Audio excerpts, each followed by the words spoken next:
Gracias por continuar con nosotros. Esto es Entérate, un espacio de difusión de las actividades institucionales, académicas y de actualización del Tribunal Electoral del Poder Judicial de la Federación. Agradeciendo el favor de su atención, hoy continuamos con las tareas que se realizaron durante el Foro Informativo para Visitantes Extranjeros en el Proceso Electoral Federal 2014-2015. En esta oportunidad daremos inicio con la presentación de la sesión 2, presentación de misiones de visitantes extranjeros, objetivos y alcances, evento moderado por Alberto Guevara, coordinador de Relaciones con Organismos Electorales del Tribunal Electoral del Poder Judicial de la Federación, y que contará con la misión de acompañamiento de la UNIORE a cargo de Patricio Santamaría, presidente del Servicio Electoral de Chile, Salvador Romero, director del Centro de Asesoría y Promoción Electoral, y por parte de la misión de la OEA, Laura Chinchilla, presidenta de Costa Rica de 2010 a 2014. En las elecciones del pasado 7 de junio de 2015, hubo 401 visitantes extranjeros provenientes de 61 países que observaron la jornada electoral. De ese total, 61 pertenecen a la misión de observadores de la Organización de los Estados Americanos, encabezados por la expresidenta de Costa Rica, Laura Chinchilla. Acompáñenos a conocer estas reflexiones sobre visitantes extranjeros. Comenzamos.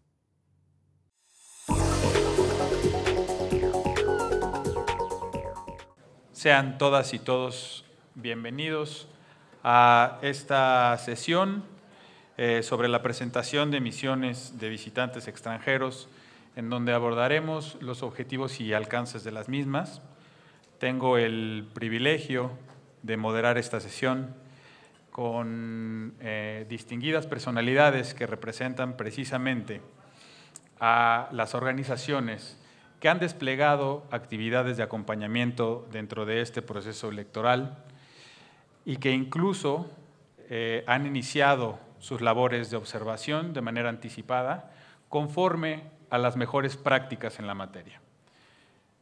Desde hace varias semanas, misiones tanto de la Organización de Estados Americanos como de la Unión Interamericana de Organismos Electorales han visitado a las autoridades electorales mexicanas, se han entrevistado con distintas fuerzas políticas, organizaciones de la sociedad civil, periodistas, expertas y expertos, para conocer a detalle las características de este proceso electoral, el andamiaje institucional, su operación y la puesta en práctica de las estrategias para enfrentar los retos del proceso.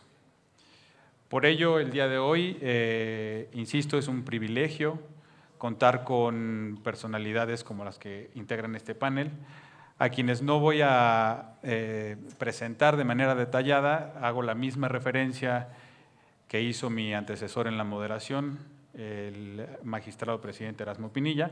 Cuentan ustedes con materiales impresos en donde se sintetizan las semblanzas curriculares de las y los participantes.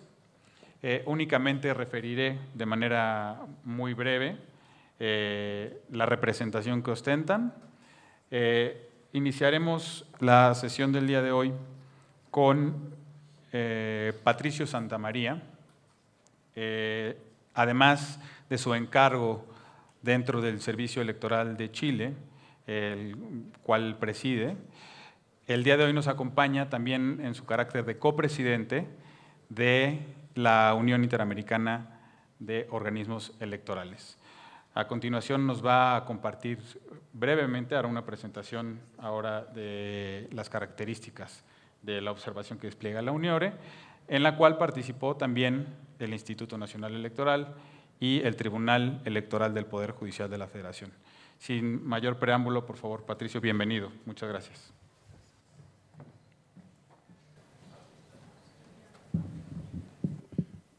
Bueno, muy buenos días, buenas tardes, iba a decir. Venimos bajándonos del avión después de un largo viaje, una tarea legislativa bastante interesante que se está realizando en Chile, que me imagino que todos compañeros, compañeras, colegas que se dedican a los temas electorales han estado siguiendo.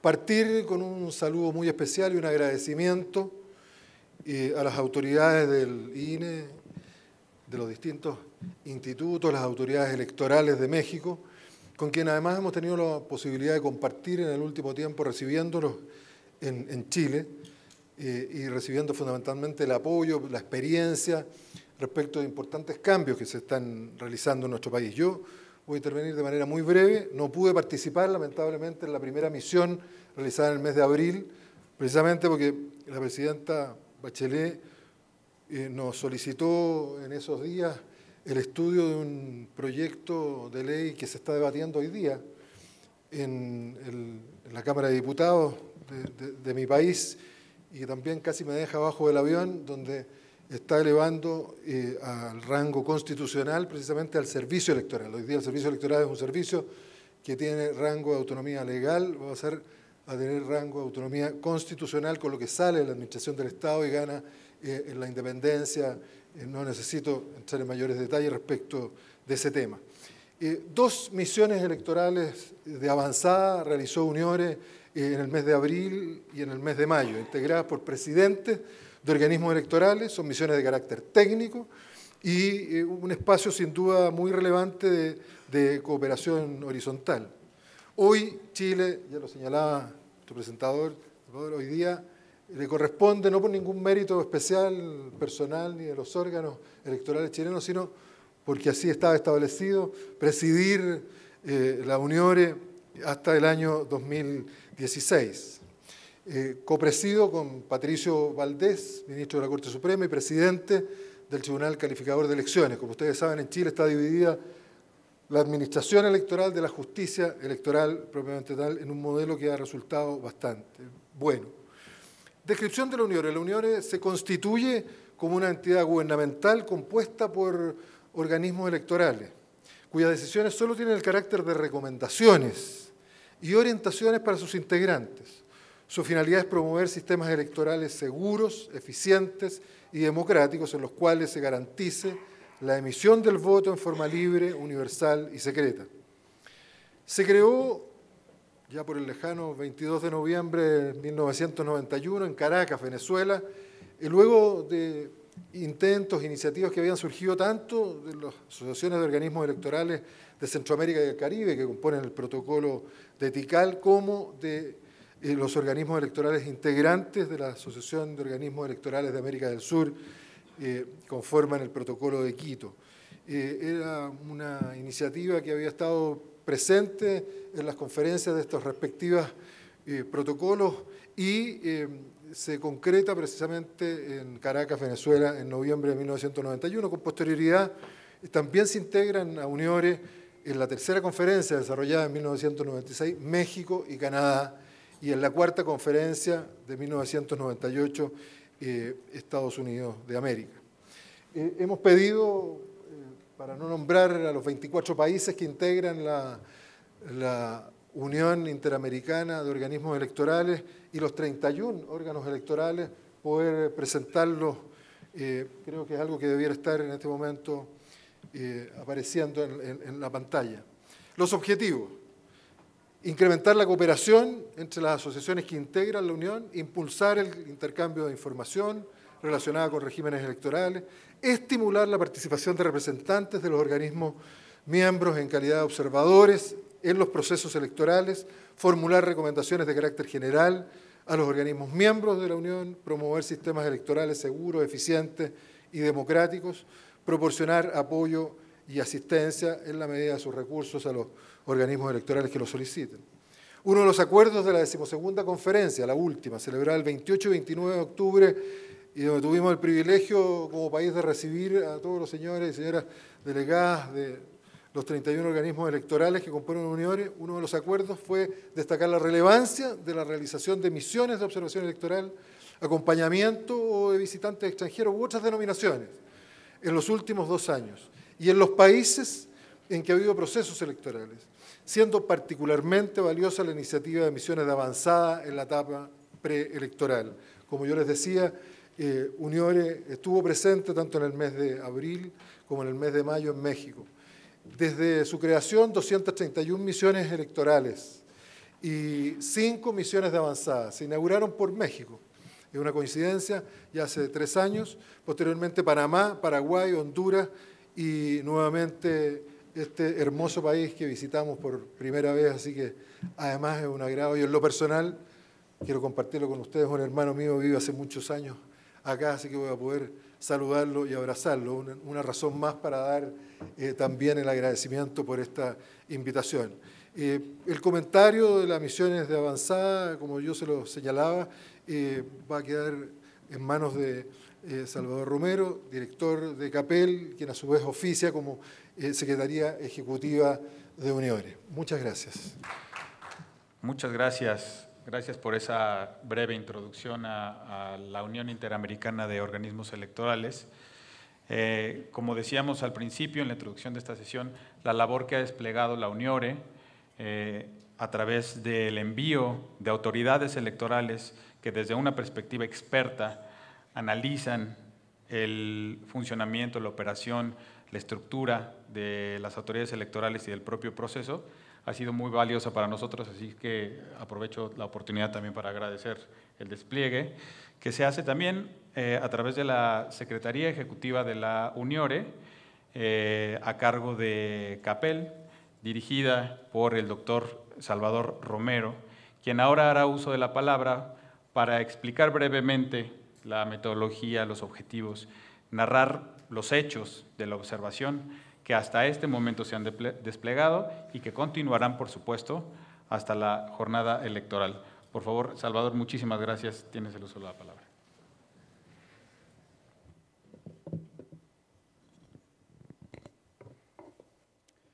Buenos días, muchísimas gracias.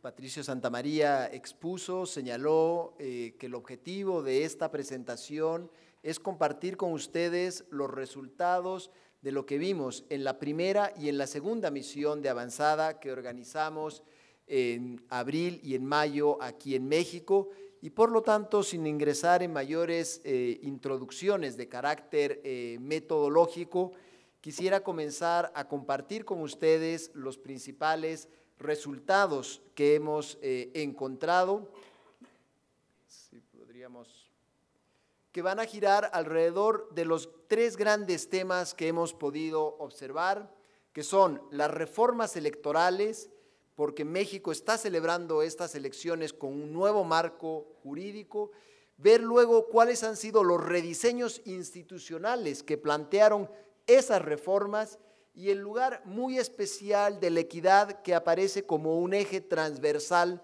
de estas reformas y de estos rediseños institucionales.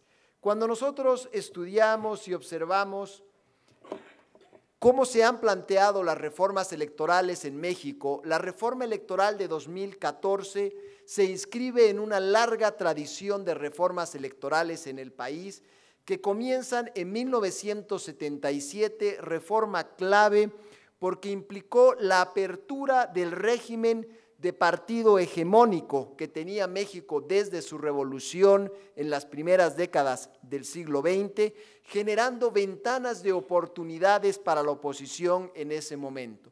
Es decir, la reforma de 2014 se inscribe en una línea de reformas que tiene prácticamente 4 décadas. Y esas reformas electorales fueron decisivas para México porque permitieron una transformación de ese régimen sin una interrupción de la continuidad institucional. Y esto es algo que hay que destacar y que singulariza en buena medida a México en América Latina. Y cuando uno observa la dinámica de las reformas electorales, observa que ellas no son ajenas a una dinámica que tiene tensiones y a veces crisis políticas, que tienen algunos picos electorales y cuyas consecuencias, las consecuencias de estas crisis, son abordadas en las reformas electorales. Lo que ha producido que no existan prácticamente en el país, y este es un rasgo bastante compartido en América Latina, 2 procesos electorales que se hayan realizado con las mismas reglas. ¿Cuáles son esta dinámica entre crisis y reforma que ha tenido México y que voy a ir describiendo, por supuesto, de manera muy sucinta? Comienza en 1988 con la sospecha del fraude a favor del candidato de gobierno, y de ella va a derivar la creación de la institucionalidad electoral mexicana que denominamos cuatripartita, porque por un lado divide las funciones administrativas, técnicas, logísticas a cargo del IFE, por otro lado las funciones jurisdiccionales a cargo del entonces TRIFE, del Tribunal Electoral, pero replica esta estructura dividida a nivel local en cada uno de los 32 estados, lo que nos da el nivel nacional, el nivel local y todos ellos partidos entre los niveles administrativos y los niveles jurisdiccionales. En reacción a la elección presidencial de 1994, marcada ella muy fuertemente por el ventajismo del oficialismo en términos de campaña, se dieron dos nuevos saltos, que fue, por un lado, lo que se denominó la ciudadanización de los organismos electorales, es decir, el nombramiento de personalidades no vinculadas ni con el gobierno ni con los partidos políticos, y aparece muy claramente la búsqueda de la equidad como una de las líneas centrales de preocupación de las reformas electorales en México. La herida abierta que deja la presidencial del 2006 con su resultado tan estrecho llevó a una nueva reforma de un rediseño del modelo de comunicación política en México, que lo vamos a estudiar con un poco más de detalle más adelante. Y finalmente, luego de la presidencial del 2012, marcada en buena medida por el desencanto ciudadano, se apuntó al fortalecimiento de las instituciones electorales mexicanas y a un apuntalamiento nuevamente de la equidad. Pero la reforma de 2014 tuvo también algunas novedades que han sido significativas. No solamente en la reforma de 2014, que ayudaron o que vieron estas misiones de avanzada, vieron por un lado los elementos de continuidad, pero también los elementos de ruptura, y es en ellos que quiero detenerme. La reforma de 2014 tuvo innovaciones significativas, transformó al Instituto Federal de Elecciones en el Instituto Nacional de Elecciones.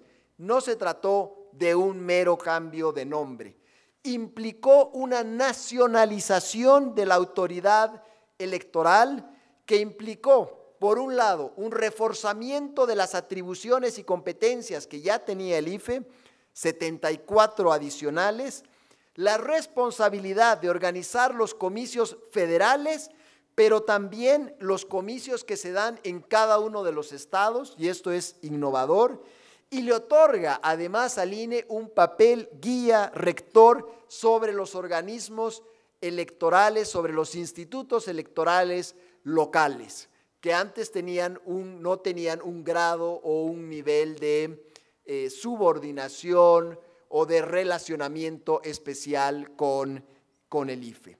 Al mismo tiempo, estos institutos electorales locales, uno por cada uno de los estados, han perdido parte del poder y parte de la influencia e importancia que tenían en el esquema institucional previo, pero, hecho muy importante y relevante, no desaparecieron, como en algún momento se planteó en alguna de las iniciativas de la reforma institucional. Y este rediseño institucional le plantea a México dilemas y le plantea también oportunidades. Uno de los dilemas más difíciles de abordar en esta reforma es cómo armonizar ese nivel nacional, hoy a cargo del INE, con 32 institutos electorales locales, porque deben realizar tareas de manera conjunta, de manera compartida, se financian las actividades con fuentes estatales, pero también con fuentes de los estados. ¿Cómo lograr ese equilibrio entre el liderazgo nacional que tiene el INE y la autonomía de cada uno de estos organismos electorales estatales?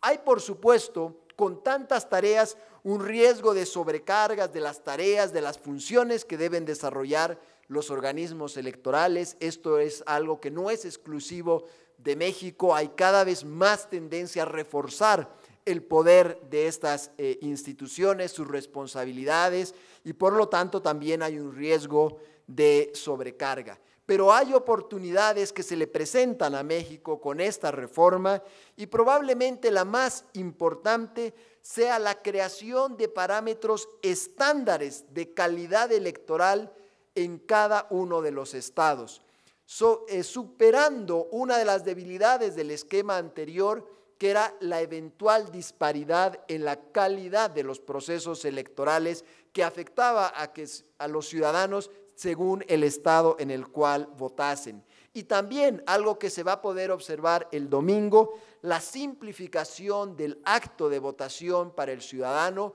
porque hoy hay una sola mesa en la que emitirá sus 2 votos y no 2 mesas separadas como era antes, y por lo tanto esto también es un elemento importante para el ciudadano. Y nos queda abierto el debate, o le queda abierto el debate a México sobre el federalismo. ¿En qué medida esta reforma es compatible, se armoniza con la estructura federal que tiene México? Si nosotros proseguimos con la otra gran línea de estas reformas, que es la equidad política y la equidad electoral, y aquí sí observamos una línea de continuidad con las reformas que venían desde mediados de los años 90. La gran línea de continuidad de la reforma del 2014 es que mantiene el modelo mexicano de comunicación, que tiene 4 pilares. En primer lugar, la prohibición absoluta para partidos y agentes privados de contratar espacios de publicidad. La segunda, que encarga a la administración estatal a través del INE la responsabilidad de difundir toda la propaganda electoral, además en un esquema generoso, porque son más de 40 minutos diarios que las emisoras públicas y privadas deben difundir sobre propaganda electoral y propaganda institucional electoral. Tercer pilar, la regulación al gobierno sobre las propagandas que puede emitir en el tiempo de campaña. Y finalmente, uno de los financiamientos públicos más generosos a los partidos políticos, no solamente de América Latina, sino también del mundo. Segunda línea de continuidad, el fortalecimiento del papel del Tribunal Electoral como órgano jurisdiccional, con la creación de una sala especializada que atiende la gran parte de las denuncias que se presentan entre actores políticos, entre partidos y candidatos a lo largo de la campaña. Tercera línea, entre continuidad e innovación, se eleva al rango constitucional a la FEPADE, la Fiscalía que persigue los delitos electorales, pero en una línea de continuidad con las atribuciones que tenía desde hace 2 décadas.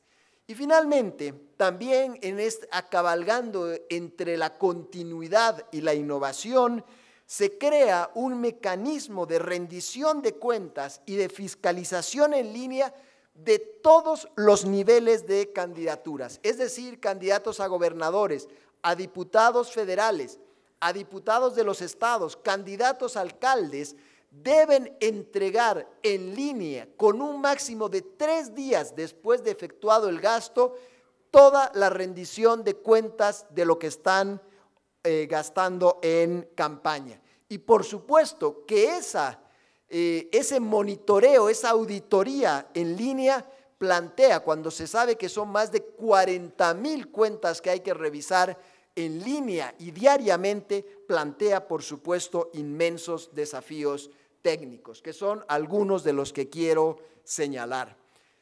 existe una evidente complejidad técnica y jurídica de estas reformas que coloca a los organismos electorales, hay que señalarlo, en cornisas que pueden ser peligrosas. Primero, hay un incremento muy considerable de los asuntos que resolver en el campo técnico, es decir, el monitoreo. Se ha pasado de monitorear aproximadamente 1.500 cuentas de campaña a más de 40.000 cuentas de campaña. Esta rendición de cuentas nos plantea además el debate de cómo organizar la recepción de toda esa información en línea en un plazo no mayor a los 3 días después de efectuado el gasto, y hay, por supuesto, el gran dilema, el gran debate de cómo asegurar que además esa información refleje la totalidad de los gastos que están efectuando los candidatos. Pero hay también desafíos jurisdiccionales y plazos muy breves, 72 horas para resolver las causas de impugnación cuando se presentan las denuncias entre candidatos, y la obligación para el INE de terminar de auditar todas las cuentas antes de que se pronuncie el Tribunal Electoral sancionando definitivamente los resultados. Y esto tiene, además de todas las implicaciones técnicas, administrativas, logísticas que ustedes pueden imaginarse, implicaciones graves, porque el sobrepaso de un 5% de los gastos máximos establecidos por campaña implican, si es que además la diferencia entre los 2 primeros candidatos es menor a 5%, implica la anulación de la elección. Por lo tanto, son implicaciones jurisdiccionales de primera importancia. Y acá concluyo planteando simplemente lo que es uno de los debates en México y en algunos otros países de América Latina, es si no estamos viendo la equidad, si no la estamos transformando del piso mínimo entre competidores y no la estamos convirtiendo en una aspiración inacabada, inconclusa y generador de frustraciones. Y ahora quiero yo concluir este resultado de las misiones de avanzada, preguntándonos y teniendo esta visión de largo alcance sobre México, más allá de las reformas electorales, y deteniéndonos en lo que son las paradojas de los hechos y las percepciones aquí en México.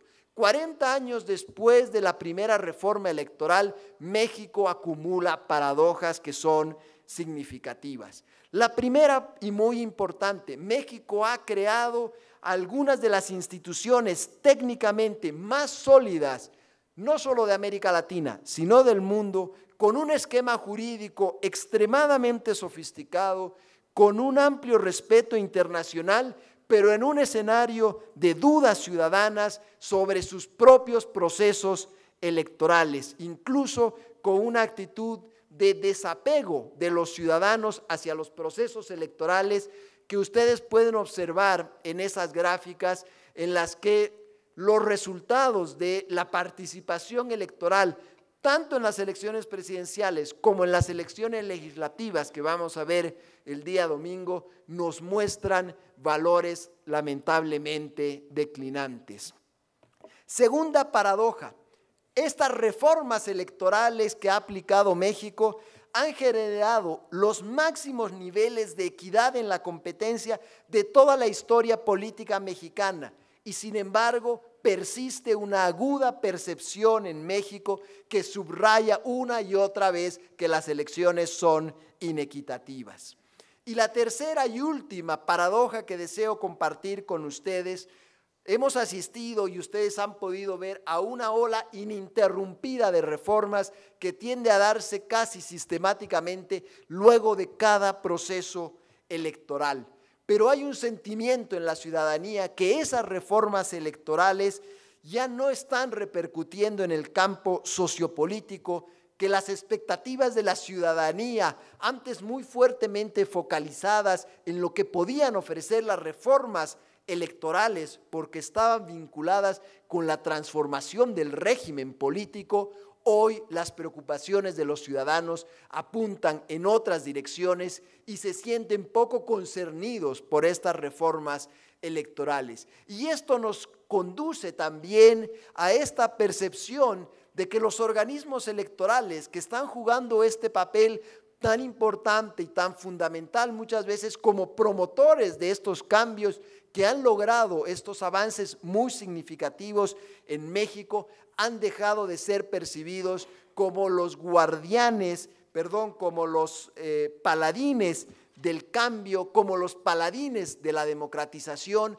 para ser percibidos a veces como guardianes más bien del sistema establecido, y esto le genera una situación tensa con los actores de la ciudadanía y con los actores sociales. Tenemos entonces estas paradojas entre los logros y los hechos que puede exhibir México con estas percepciones profundamente desilusionadas que tienen sectores importantes de la ciudadanía. Muchísimas gracias.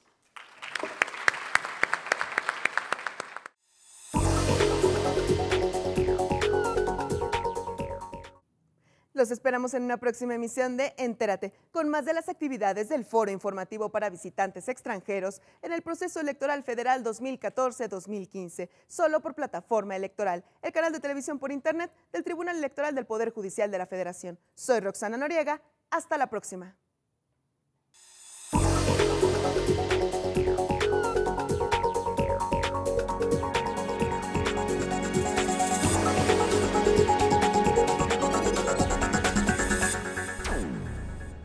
Este año, elegiremos diputados federales y autoridades en 17 entidades federativas. Las y los mexicanos podemos tener la certeza de que contamos con instituciones fuertes. Muestra de ello es el reconocimiento que recibió el Tribunal Electoral como la mejor institución electoral del año, entre órganos de todo el mundo. Lo que ratifica nuestro trabajo de cara al proceso electoral 2015. Tribunal Electoral del Poder Judicial de la Federación. Tú tomas la decisión, nosotros la protegemos.